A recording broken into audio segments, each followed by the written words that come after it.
Bonjour à toutes et à tous, on se retrouve aujourd'hui une nouvelle fois en forêt et le thème de cette sortie c'est comment faire des photos lorsque l'on est confronté à des conditions comme on a depuis plusieurs jours, c'est-à-dire un grand ciel bleu.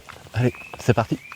Alors le problème que l'on va rencontrer lorsqu'on va faire de la photo de paysage dans des conditions comme on les a actuellement, c'est-à-dire un grand ciel bleu vide, déjà ça va être ce ciel qui va être problématique, car en photo de paysage on n'aime pas trop les ciels uniformes, c'est-à-dire qu'on n'aime pas les ciels totalement gris et on n'aime pas non plus les ciels totalement bleus. On aime bien quand il y a un petit peu de nuages qui vont apporter un petit peu de matière. Le deuxième problème auquel on va être confronté, c'est cette lumière qui va être très forte et qui va donc nous donner des très forts contrastes. Donc on va essayer de se protéger au maximum de cette lumière, et un bon moyen de s'en protéger, c'est éventuellement de se rendre en forêt, car on peut se trouver un petit peu plus à couvert. L'inconvénient de faire de la photo de paysage dans ces conditions lorsqu'on se trouve en forêt, ça va être encore une fois de gérer les forts contrastes, puisqu'on va avoir les zones à l'ombre qui vont être très sombres et les zones éclairées par le soleil qui elles vont être très claires. Ces zones très sombres et ces zones très claires vont rendre difficile l'exposition de ces photos. On peut quand même arriver à se débrouiller en utilisant quelques petites techniques que j'ai pu vous montrer lors des vidéos précédentes. Mais une autre solution, c'est de venir de bonne heure et de bien préparer sa sortie. Alors aujourd'hui, je suis en forêt, il est 6h30, le soleil est à peine levé à mon avis, donc c'est déjà le premier élément à prendre en compte, c'est il faut être sur place tôt. Ensuite, en termes de préparation, eh bien j'ai cherché un endroit un petit peu particulier, j'ai cherché un endroit un petit peu encaissé entre un petit creux en fait. J'ai cherché un creux dans la forêt, sachant que en général ce genre de zone est éclairé un petit peu plus tard par le soleil. Pour préparer cette sortie, j'ai donc utilisé plusieurs outils. Le premier que j'ai utilisé justement pour repérer le fait de me trouver dans un creux, c'est Géoportail. Je vous montre ce que j'ai là. Donc je suis ici sur la route qui est ici en blanc, et on voit bien grâce aux courbes de niveau que celle-ci est bien dans un creux. Donc grâce à cette info, d'accord, qui vient de planter, grâce à cette info, j'ai pu repérer un endroit justement qui va être un petit peu protégé de la lumière directe. Le deuxième outil que j'ai utilisé, donc c'est Photopills, qui m'a permis de repérer comment allait être la lumière du soleil aujourd'hui. Donc j'ai dit qu'il était 6h30 à peu près, voilà. Donc à ce moment-là, le soleil il va se lever ici, et après il va tourner, pardon, excusez-moi, n'importe quoi. Le soleil va se lever ici, et ensuite il va tourner comme ceci. Donc il va longer la ligne qui se trouve ici. Je vous montre ça de suite. Il va longer cette ligne. À mon avis, il va arriver à peu près par là. Et après, il va tourner dans ce sens-là. Donc comme je suis dans un creux, je sais que le soleil même il va passer un petit peu tardivement au-dessus de cette partie un petit peu relevée, donc je vais être encore un petit peu protégé. Et même lorsqu'il va sortir, je vais faire en sorte d'aller dans le bois de ce côté-là pour rester justement à l'ombre.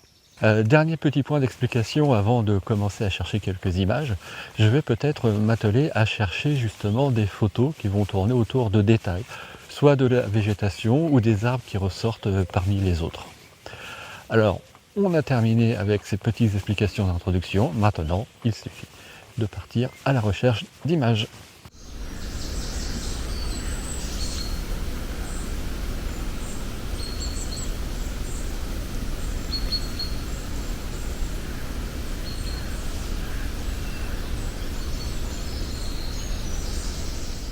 Je vous disais tout à l'heure que j'allais plutôt me concentrer sur des détails. Bon, cette première photo va me faire mentir un peu, puisque je me suis placé pour faire un panorama. Je vais vous montrer en filmant avec mon appareil photo le panorama que j'ai cadré. Je vous montre ça de suite. Donc l'idée, c'est d'aller chercher un bouquet de chênes principalement. Et j'aimais bien la façon dont les troncs sont disposés les uns par rapport aux autres. Et donc ce que j'ai prévu de faire, c'est donc de balayer toute cette zone et d'avoir cette succession de troncs là qui attrape plutôt pas mal la lumière pour le moment, qui est encore assez diffuse. Alors là, je vais avoir un petit problème parce que je vais avoir pas mal de ciel et je vais aller jusqu'à cet arbre là. En ce qui concerne le cadrage, ce que j'ai prévu, c'est de faire un panorama très étroit pour essayer justement de minimiser au maximum l'impact du ciel sur les dernières images.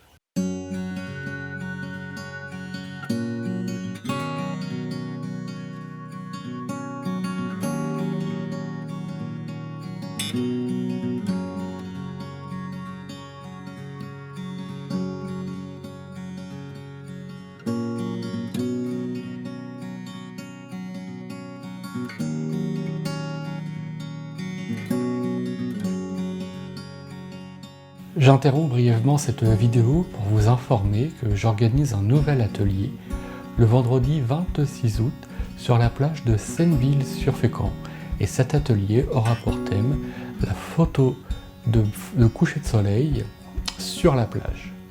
Cette plage de Senneville-sur-Fécamp est très intéressante car elle propose de nombreuses opportunités de composition et on profitera donc de cette fin de journée pour faire des photos avec cette lumière très changeante de coucher de soleil, de profiter également de l'heure bleue et pourquoi pas de s'initier à la pause longue. Donc je vous le rappelle, cet atelier aura lieu le vendredi 26 août de 19h jusqu'à la nuit sur la plage de Senneville-sur-Fécamp. Si vous voulez trouver toutes les informations au sujet de cet atelier, je vous invite à vous rendre sur mon site internet dont je mets un lien dans la description. Et pour être tenu au courant des futurs ateliers, parce que j'en ai plusieurs en tête, je vous invite à vous abonner à la newsletter. Allez, on retourne à la vidéo. La lumière commence à arriver sur le chemin sur lequel je me trouvais, donc j'ai décidé de bifurquer et de m'enfoncer un petit peu plus dans les bois, dans la partie qui est encore à l'ombre. Et je me suis arrêté sur une scène toute simple, mais qui va justement bénéficier un petit peu de cette lumière indirecte. Alors je me suis arrêté sur cette fleur, je pense qu'il s'agit d'une angélique. Et ce que j'aime bien donc déjà, c'est la forme de la fleur en elle-même et son orientation qui me place légèrement en contre-plongée. Et donc je profite de la luminosité du soleil qui vient un petit peu apporter une lumière un peu par transparence à travers les feuilles. Pour cette photo, j'ai sorti le zoom, pardon, et donc je me suis donc placé en contre-plongée, ce qui me donne une photo comme celle-ci.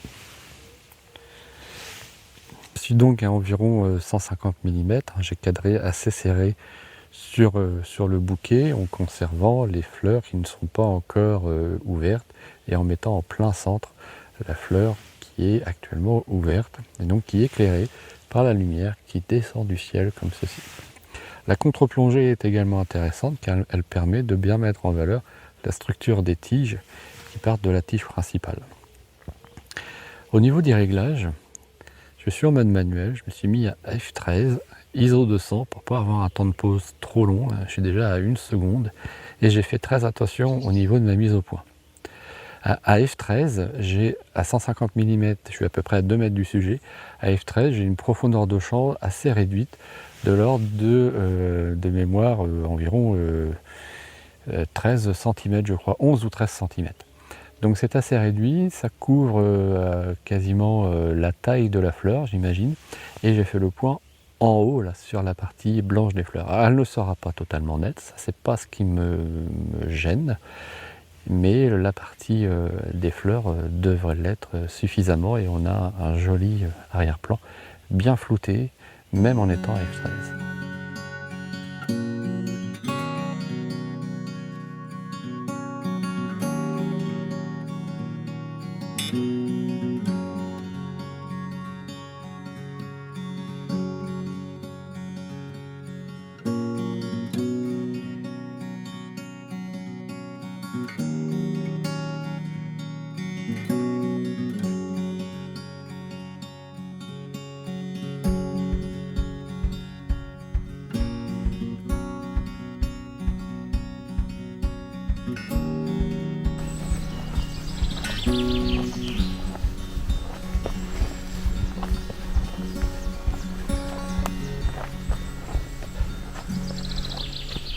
Bon, je vais encore une fois déroger à ce que j'ai dit tout à l'heure.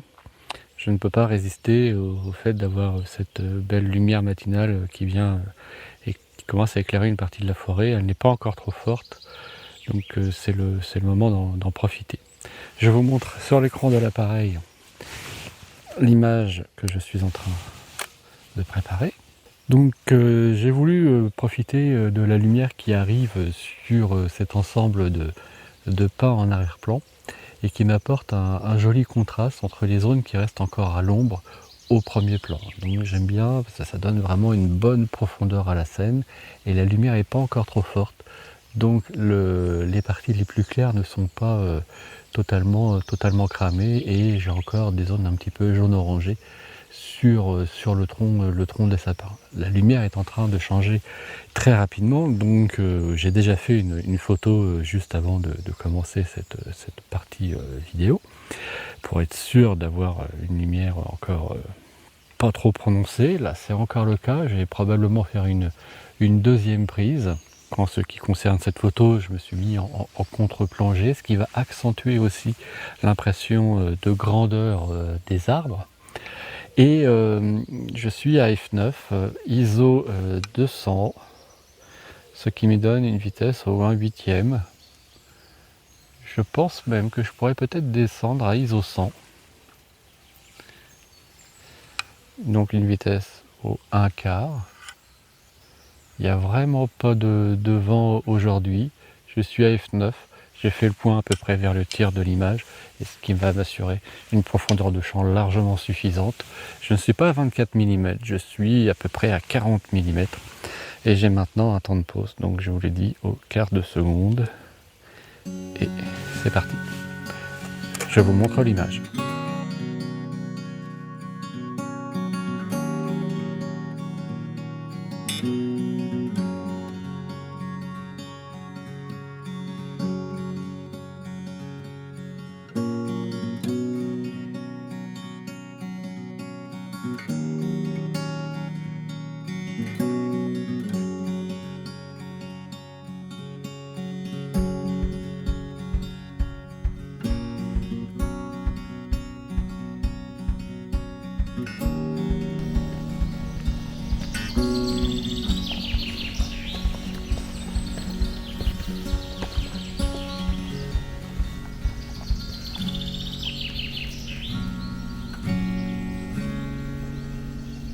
C'est la fin de cette sortie matinale en forêt, dont le sujet était comment faire de la photo de paysage alors que le ciel est très dégagé, que le soleil est très fort.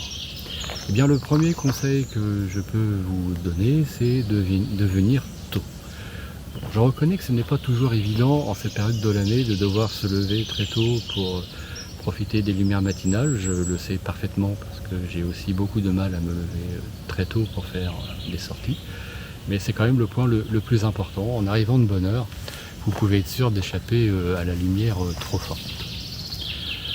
La deuxième chose, c'est bien préparer sa sortie et notamment le lieu où vous souhaitez vous rendre. Donc aujourd'hui, je me suis rendu en forêt pour être un petit peu à couvert et j'ai volontairement choisi un lieu un petit peu encaissé qui me permettait d'être touché par la lumière du soleil un petit peu plus tard. Puis ensuite, sur le choix des photos, j'avais pour objectif à l'origine de ne partir que sur des photos de détail et vous avez pu le constater, je n'ai pas tout à fait respecté cet objectif. quand les situations se présentent, hein, on ne va pas rester bloqué sur une idée qu'on s'était fixée au départ. On profite de la situation pour faire une image. J'espère que cette vidéo vous a plu. Si c'est le cas, n'hésitez pas à mettre un petit j'aime dessus, à la commenter, à la partager. Je suis toujours très curieux de lire vos commentaires et d'échanger avec vous à propos du sujet abordé dans cette vidéo. J'espère d'ailleurs qu'elle vous a plu. Si c'est le cas, encore un petit j'aime. Abonnez-vous si vous découvrez cette chaîne. Et en attendant de vous retrouver pour une prochaine sortie, je vous souhaite une très bonne semaine. À bientôt. Salut!